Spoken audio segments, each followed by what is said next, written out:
Hi, my name is Corey Gorel. I'm the current Recertification Chair of the Orange Empire section. I'm going to do a brief overview of the Recertification application, and this can be found on the main ASQ website. If you go to the Recertification Journal page, click on the Recertification application only, and you can also find that within the journal itself at this link here, which there's another video which I briefly go over where to locate these, and a different video just going over the journal itself. Okay, so back to the application.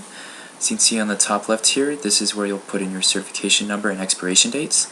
And you can see this may not show your certification itself, and if that's the case, it's very likely that you have a lifetime certification so where you don't have to recertify. These are the ones where you have to recertify every 3 years, so you submit this in order to recertify for those.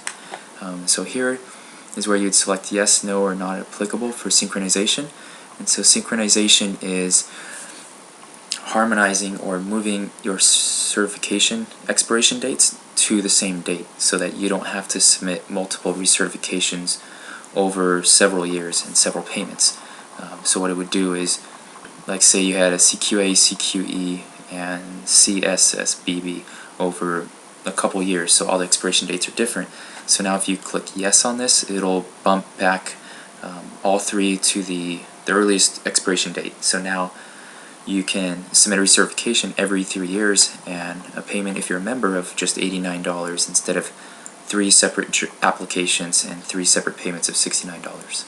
So if you have several certifications, I highly recommend synchronizing.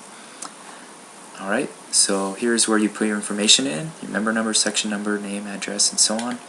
This box here is for the fees, so you'd click which payment is applicable to you, and you can either pay by check, put in the check number here, and include your check when you send in your journal, or you can pay by credit card. And please make sure for the card holder to sign right here to allow payment. Okay, and on the right side here is where you put in your RU earnings that you're claiming.